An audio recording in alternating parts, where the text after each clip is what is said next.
Abra sua Bíblia então, por favor, Marcos, capítulo de número 5.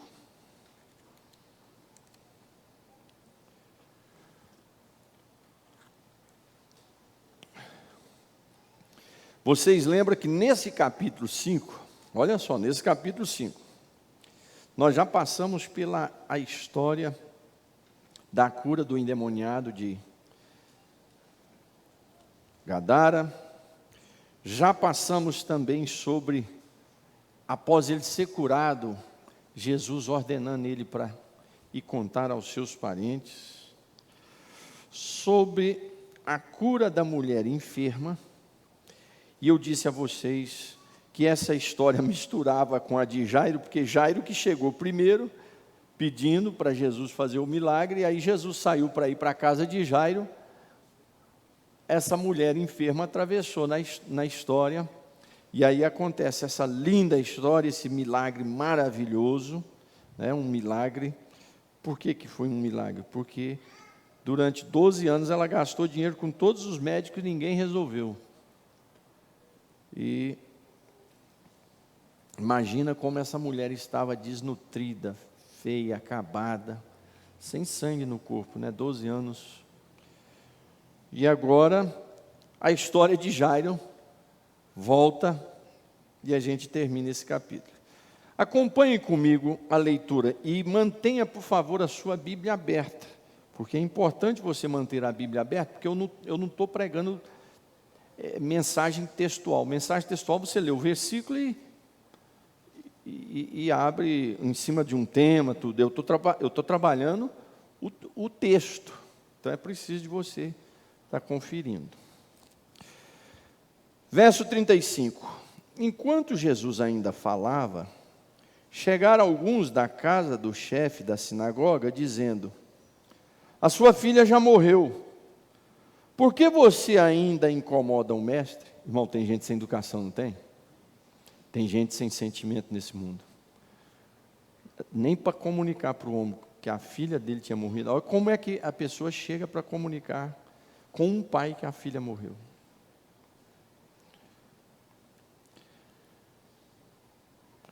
Verso 36. Mas Jesus, sem levar em contas tais palavras, palavras brutas, né?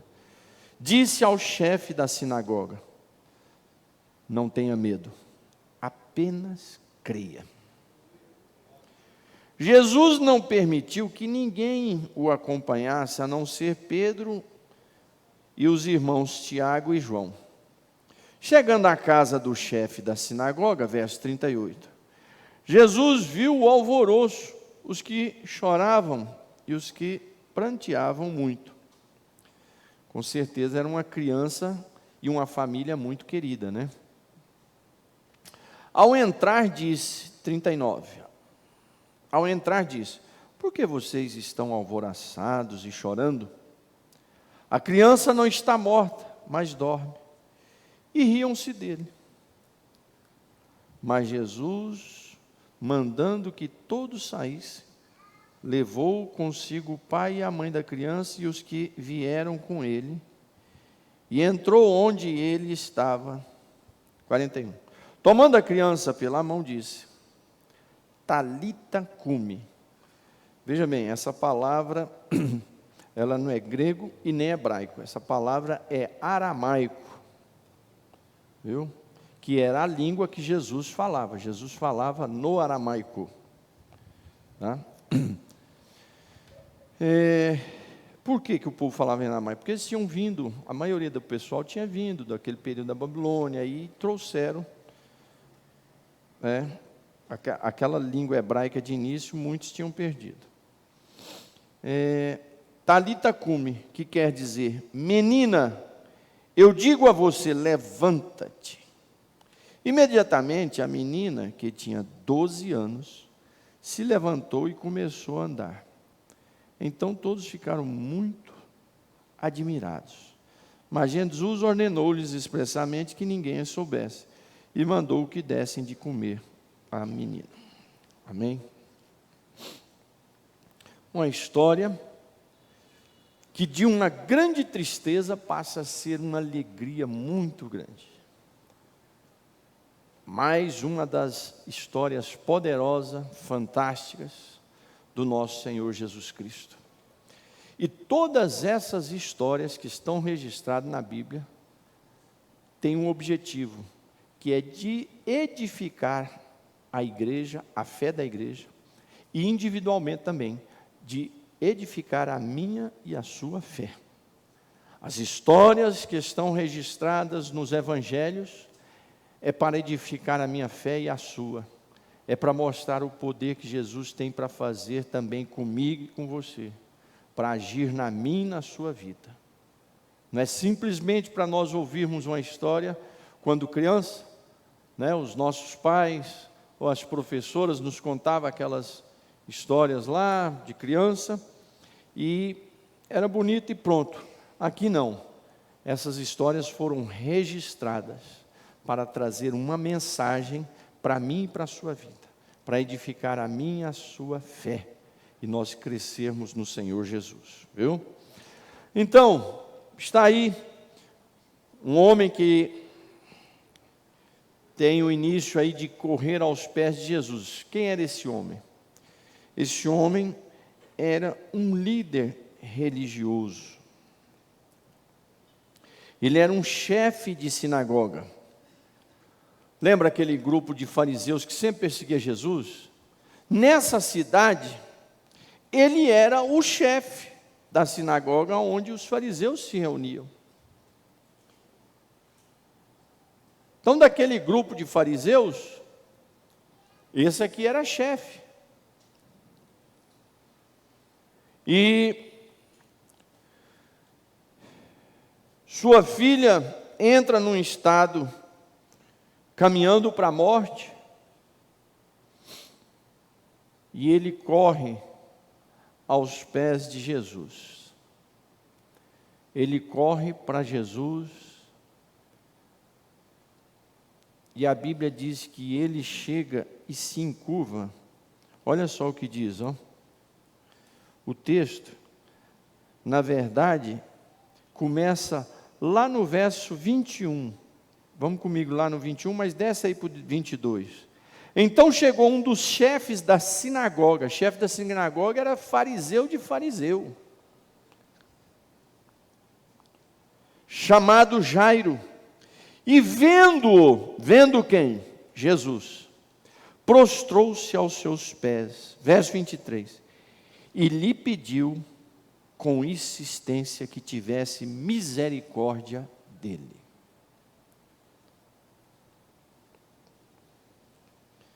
Primeira lição que nós tiramos aqui nesse texto é que a humildade sempre será recompensada. Quem sabe pedir com humildade sempre vai ser atendido. Quem se humilha será exaltado, é bíblico. Isso em qualquer área da nossa vida. Isso em qualquer área da nossa vida. Os humildes serão exaltados. Por isso que tem um ditado por aí, né? Andar com as sandálias da humildade, né?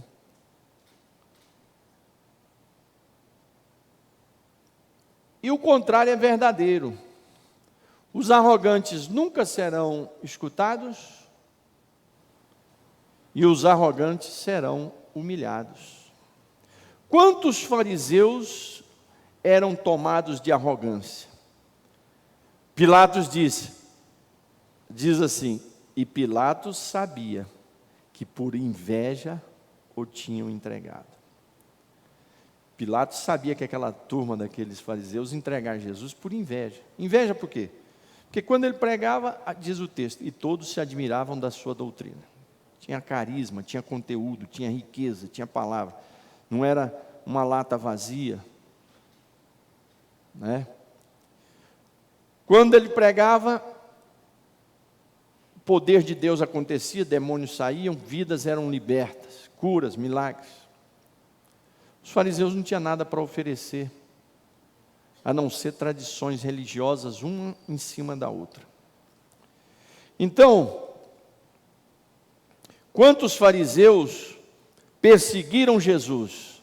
Depois, nos anos 70, passado alguns anos, tudo aquilo foi destruído.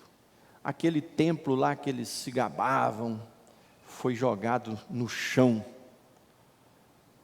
Tito, general romano, entrou com um exército ali e destruiu tudo, não sobrou nada. Sangue corria, diz Joséfo no seu livro, que o sangue corria nas ruas como se fosse riacho, tanta gente sendo morta. E depois Tito ainda fez um arco lá em Roma. Você vai lá em Roma, de frente ao Coliseu ali, pertinho do Coliseu, tem um arco, que depois Napoleão veio imitar e fez um lá na Champs-Élysées, em Paris. Mas o primeiro arco mesmo é de Tito, que ele fez para comemorar a destruição de Jerusalém. Aqueles homens arrogantes, soberbos, foram destruídos. Mas Jairo, ele se desfez do seu poderio. Era um homem rico, era uma autoridade na cidade, era a maior autoridade. O líder religioso era a maior autoridade em Israel. E ele vai lá, se encurva e ajoelha aos pés de Jesus e diz: Senhor, tem misericórdia de mim, me acode porque minha filha está à beira da morte. Então a primeira lição que nós temos nesse texto é que jamais uma pessoa que se humilha aos pés de Jesus sairá derrotada. E na vida nossa, no dia a dia, os que são os orgulhosos e malandros até vencem por um período, daqui a pouco eles desaparecem. Mas quem é humilde, vai trabalhar. Quando eu falo humilde, não quer dizer que você tem que ficar no cantinho calado. Isso aí é um temperamento que a pessoa é tímida. Isso é outra coisa, humildade não tem nada a ver com isso. Eu já preguei aqui sobre humildade, né? Então, quem é humilde vai vencendo. Vai vencendo. Você quer ser vitorioso? Você quer ouvir as suas orações serem respondidas? Seja humilde. Você quer ver um milagre acontecer na sua vida? Seja humilde. Você quer ver o seu patrão lá fazer você crescer na sua empresa? Seja humilde. Você quer ver Deus fazer você prosperar? Seja humilde. Por quê? Porque a Bíblia diz que os humildes serão exaltados. Mas tem gente que, não, a minha família aí tem um nome, eu também tenho um nome, eu já fui grande, eu sou isso, eu sou aquilo. Então fica aí, né? Fica aí com as suas vestes da arrogância e a vitória não vem. Mas quando nós nos desfazemos do nosso eu, do nosso ego, seja aquilo que nós temos, nós nos desfazemos e colocamos aos pés do Senhor, tenha certeza que ainda que esteja morto, vai viver. Ainda que tenha acabado, vai voltar de novo.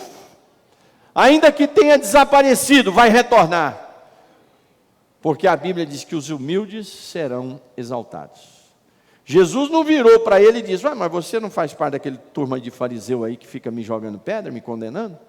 Vocês não são aí uma turminha que sempre está me criticando? Jesus imediatamente, quando ele se humilhou, falou: não, levanta, eu vou contigo lá na sua casa. O mais maravilhoso de Jesus é isso, irmãos, que quando eu e você se humilha aos pés dele, ele não nos empurra e diz assim: não quero saber mais não.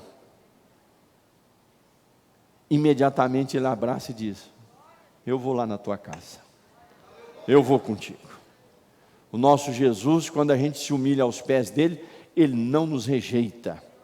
Ele não rejeita o seu pedido. Quando você chega aos pés dele com humildade, ele não rejeita a sua oração, o seu clamor, ele não rejeita as suas lágrimas, ainda que a gente venha cometer erros absurdos, mas quando a gente confessa aos seus pés, pede perdão e clama a ele, ele estende as suas mãos. Jamais o nosso Senhor Jesus vai dizer a quem está clamando a ele com humildade: afasta de mim que você não presta. Jamais. Jamais. Então a primeira lição Quem sabe, quem se humilha é exaltado. Quem se humilha vai vencer. Você pode ver que as pessoas que vão sendo humildes vão vencendo. Os que não são, eles até às vezes crescem, mas é como a folha, diz o salmista. De manhã ela está verde, à tarde já secou e desaparece, né? A segunda lição que nós aprendemos aqui, e é por isso que nós temos que ser humildes, uma está ligada à outra, é que lutas, tribulações, morte, crises, não escolhe não, é para qualquer um. É tanto para líder de sinagoga, como príncipe, porque tem tradução que diz assim, um príncipe. Tem tradução que, em vez de dizer chefe de sinagoga, tem tradução que diz assim, um príncipe. Se tiver alguém aí que tem essa tradução, né? Tem tradução que, em vez de usar o termo chefe de sinagoga, diz um príncipe. Por quê? Porque ele era um príncipe religioso no local. E, de certa forma, era um príncipe político também. Então, crises, lutas, dificuldades, ela não escolhe sobrenome, ela não olha a conta bancária, ela não olha o histórico, ela não olha se é grande ou pequeno. A crise, ela bate na porta do pobre, bate na porta do rico. A morte bate na porta do pobre, bate na porta do rico. A doença bate na porta do pobre, bate na porta do rico. A crise bate na porta de um e de outro.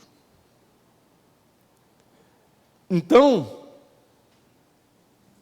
na verdade, isso nos ensina que nós não somos nada. Se não é o Senhor na nossa vida, nós estamos perdidos. Eu fico observando nesses 20 e poucos anos de pastor presidente, tem gente que por pouca coisa, uma arrogância, um orgulho. Irmãos, vamos nos humilhar aos pés do Senhor.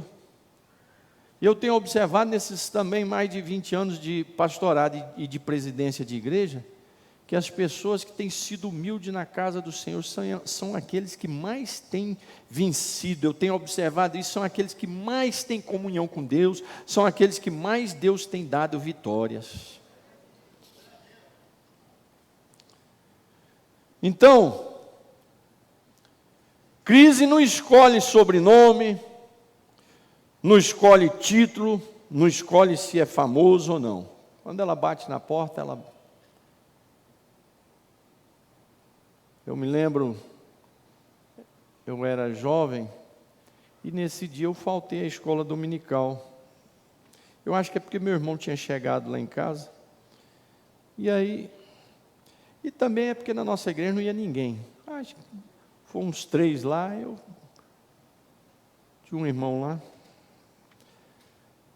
Aí nesse dia nós ficamos lá assistindo a corrida de Fórmula 1.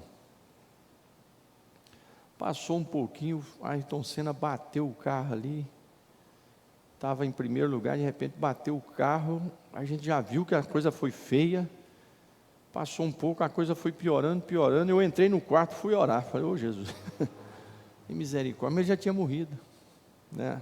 A imprensa estava segurando a notícia. Quer dizer, a morte, ela não pergunta se é pobre, se é rico, não. Ela bate na porta de qualquer um, não pergunta se é famoso ou não. Então, amados, com isso, nós temos que entender que nós temos que sempre estar aos pés do Senhor. Porque não é porque a minha conta bancária está alta, não é porque estou cheio de diplomas, não é porque eu sou pobrezinho, não é porque eu passo lutas na vida, não é porque eu viajo o mundo inteiro, que a crise não vai bater, as lutas não vão bater na minha porta. Bate na porta de qualquer um. Mas se nós estivermos com Jesus Cristo, essa luta vai bater na nossa porta. Podemos até chorar, mas Ele vai estar ao nosso lado. Vai estar ao nosso lado, vai estar ao seu lado. Viu? Vai estar ao seu lado. Bateu na porta desse homem, e para onde ele correu? Tem gente que corre para o lugar errado. Ele correu para os pés de Jesus. Falou, e o quê? Depois vão me criticar lá na reunião do cenáculo, depois vão me criticar lá na sinagoga, vão dizer o que você foi fazer. Eu não quero nem saber do meu título. Eu quero é ver minha filha curada. E quem pode curar minha filha aqui não sou eu que sou líder de fariseu, e nem esse fariseu amigo meu. Quem pode curar a minha filha é ele, é esse homem que está curando o povo por aí. Irmãos, é época de nós nos apegarmos e estarmos encurvados aos pés de Jesus. Essas lutas que estão vindo aí, que veio aí sobre nós, isso é para nos ensinar a estar aos pés de Jesus. Irmãos, não vamos afastar mais dos pés de Jesus, não. Vamos ficar na cola ali, aos pés dele, viu? Aí, esse vírus aí, ele escolheu alguém? Não, foi para todo mundo, né? Foi para todo mundo. Essa é a segunda lição que nós aprendemos nesse texto. Uma outra lição que nós aprendemos nesse texto, que o poder do nosso Jesus não tem limite. Imagina se nós servisse Jesus, irmãos, que os milagres dele fossem limitados.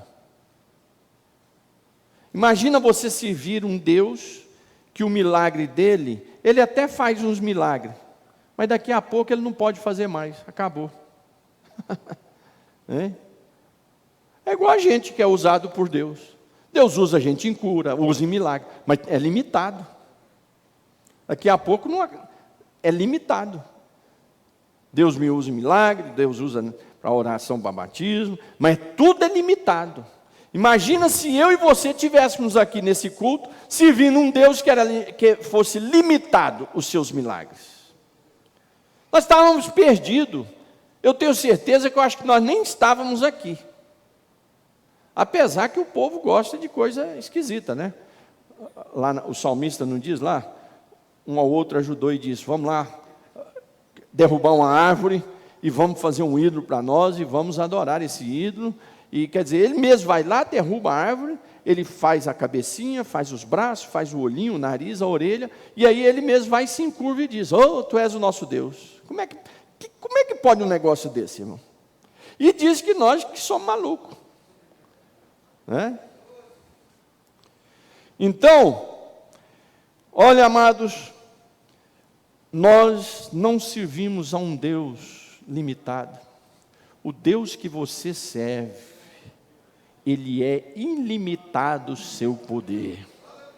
O Jesus que eu e você servimos, o seu poder é ilimitado, não tem limite. Não tem limite. E é por isso que eu e você temos que estar nos braços dele, porque o seu poder não tem limite. Os deuses desse mundo aí são limitados. Até o diabo tem muito poder, mas é limitado. Ele só vai até onde Deus permite. Mas o nosso Deus, o seu poder, ele é ilimitado. Tanto para abençoar o seu povo, quanto para destruir aqueles que lhe ofendem. Ele é ilimitado no seu poder. Olha que Deus que eu e você servimos.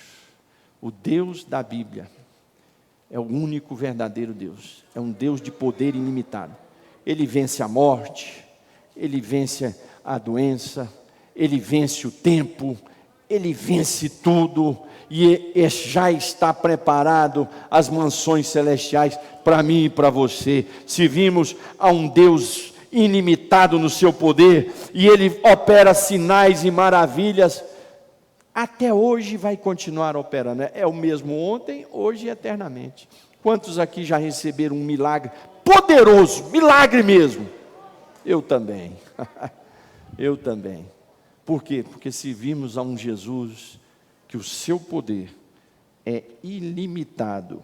E olha só, fora isso, sempre no nosso caminho de fé, tem os que sempre estão com palavra para nos ferir. Amados, você tem que estar preparado com as pessoas que têm palavras para te ferir. Você termina um culto desse aqui, alguém pode estar aí com a palavra para te ferir, acabar com a sua fé. Esse homem tinha ajoelhado aos pés de Jesus e disse: Jesus, não pode levantar, eu vou com você. Aí veio um sem educação, sem sentimento, e disse, ainda querendo mostrar para Jesus que estava cuidando de Jesus. Mentiroso. Não perturbe o mestre, sua filha já morreu. Mas o que é isso? Me lembro de uma convenção, em 86, esse pastor depois foi até excluído. Ele foi dar aviso lá, tem um período na convenção que é aviso, porque está todo mundo do Brasil inteiro, né? Aí tem um período lá que a presidência abre para dar os avisos. Ó, fulano não veio, pastor fulano não veio, comunicando aqui porque está enfermo, não veio por causa disso, ou uma notícia para alguém e tal, né? E esse pastor, todos nós lá ficamos escandalizados. Ele disse, ele era um homem muito seco. Aí ele falou assim, ele estava dando os avisos. Ele foi dando aviso, o pastor fulano não pôde vir porque está enfermo, o pastor Beltrano perdeu a viagem, e aconteceu isso. Aí, dando os avisos, de repente ele fala assim, irmão fulano, fique de pé, se estiver no nosso meio. Aí o irmão ficou de pé. Sua esposa pede para você ligar que sua filha acaba de morrer. Nós tomamos um susto. Mas não pode, isso não pode estar acontecendo. O bispo fala, mas o que é isso, irmão? Como é que é isso, né?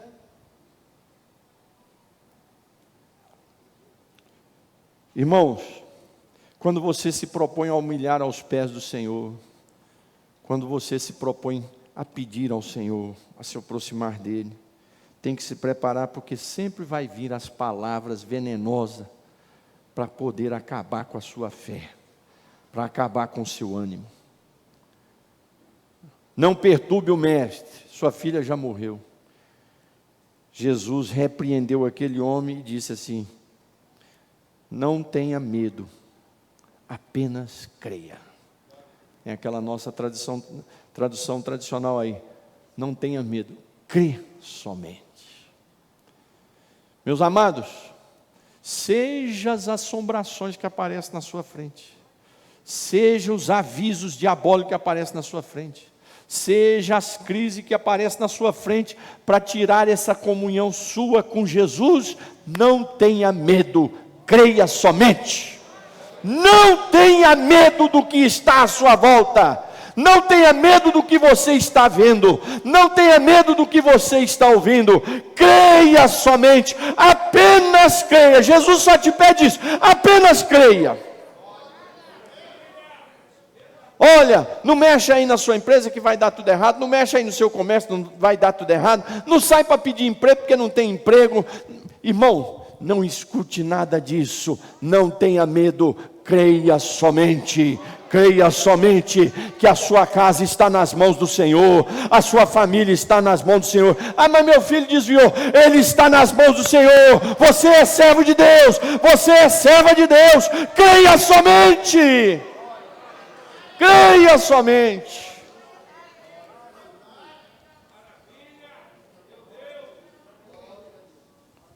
Essas palavras duras aqui simbolizam o que nós estamos vendo noite e dia aí, ó. Você liga a televisão, nas internet, você sai na rua, né? É só palavra contrária, palavra maligna, palavra de desânimo. A palavra de Deus para você é: não tenha medo, creia somente, creia somente, apenas creia, apenas creia. Apenas creia em quê, pastor? Que Jesus está com você. Creia que Ele está com você, creia que a sua oração está sendo escutada, creia que a palavra de Deus, quando é ministrada sobre a sua vida, está te abençoando. Creia somente, apenas creia. É isso que Jesus pede de você. E aí, por último, nós aprendemos aqui que quão maravilhoso é nos humilhar aos pés do Senhor, saber pedir a Ele, crer somente, vem um resultado. O milagre acontece. Jesus entrou naquela casa, a menina já não estava mais enferma, estava morta. A paixão, o sonho, a alegria daquele casal, daquela família, tinha morrido. Jesus entrou e disse: a menina não está morta, ela está só dormindo. Irmãos, isso, analisa aqui comigo, se eu e você já não passamos por isso. Quantas situações que eu e você já nos vimos e dissemos assim: agora acabou.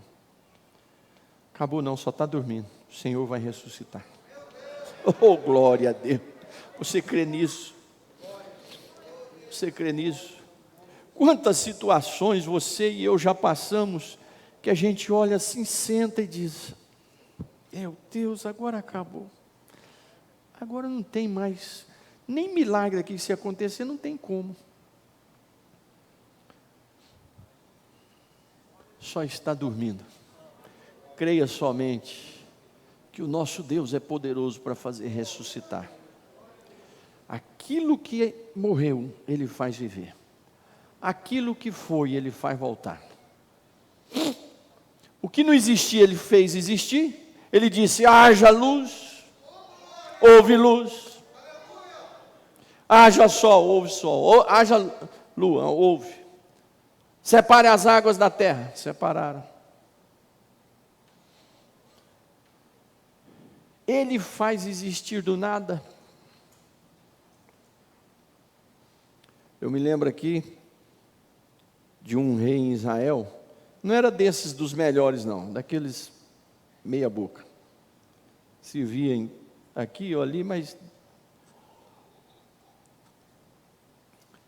aí numa guerra lá que ele saiu, a coisa ficou feia para o lado dele, aí ele foi fazer uma oração, ele disse: Senhor, nós estamos com um exército pequenininho aqui, do outro lado eles têm 1 milhão, mas o que é isso para o Senhor? Não é nada.